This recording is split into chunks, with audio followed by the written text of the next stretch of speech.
Welcome to this inspiring story.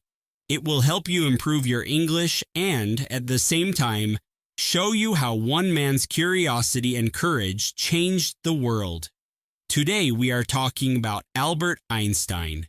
As you listen, focus on the new words and ideas. Let this journey motivate you, just as Einstein's life continues to inspire millions. Albert Einstein was born on March 14, 1879, in a small town in Germany. His father, Hermann, worked with electrical equipment, and his mother, Pauline, loved music and learning.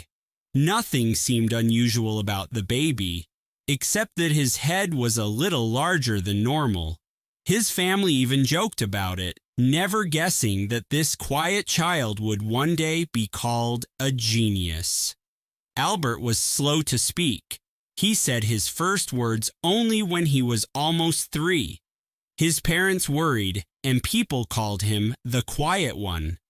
But Albert wasn't silent because he was behind other children.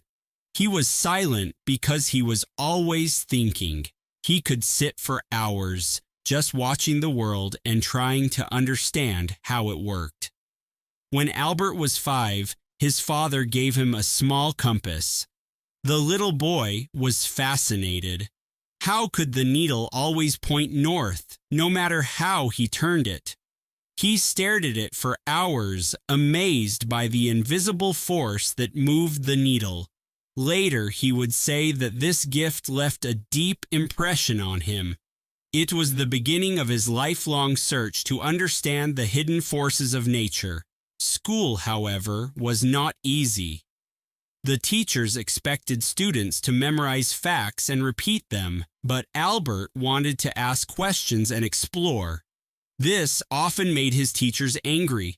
One of them even told him, "You will never succeed in life." The words hurt, but they did not stop him.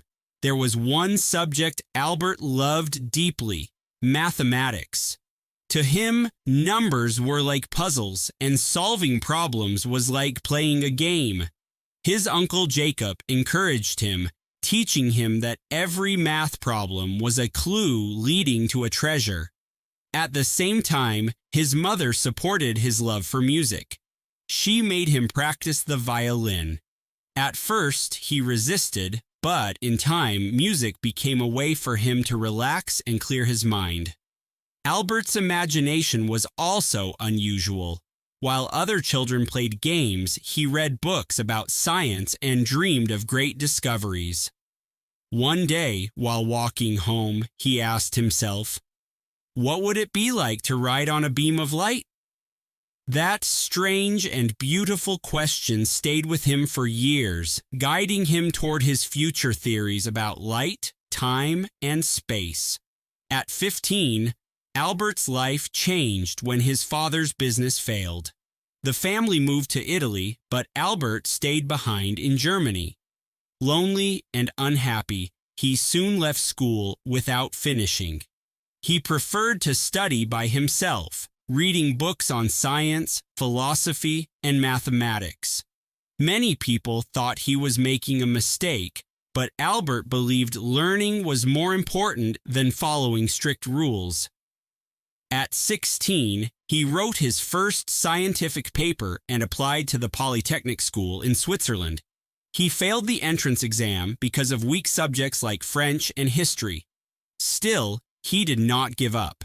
He tried again, worked harder, and finally succeeded. At 17, Albert began studying at the Swiss Federal Polytechnic in Zurich. He focused on mathematics and physics, often skipping classes he didn't enjoy. His professors didn't always appreciate his independent style. One said, "You are clever, Einstein, but you lack discipline." During this time, Albert met Mileva Maric, the only woman in his class. She was also passionate about science, and together they spent hours discussing theories. They inspired each other, even as they faced financial struggles and social criticism. In 1900, Albert graduated with a degree in physics. He dreamed of becoming a professor, but he could not find a job. His professors didn't recommend him, thinking he was unmotivated. In 1902, Albert finally found work as a clerk in the Swiss Patent Office. It wasn't glamorous, but it paid the bills. More importantly, it gave him free time to think. He began to call it his thinking lab. While reviewing patent applications, he secretly worked on his own ideas about light, time, and space. In 1903, he married Mileva. They had children, but money was always tight. Friends advised him to forget science and focus on a steady career. Albert refused. He said, "I would rather struggle for my passion than live comfortably without purpose."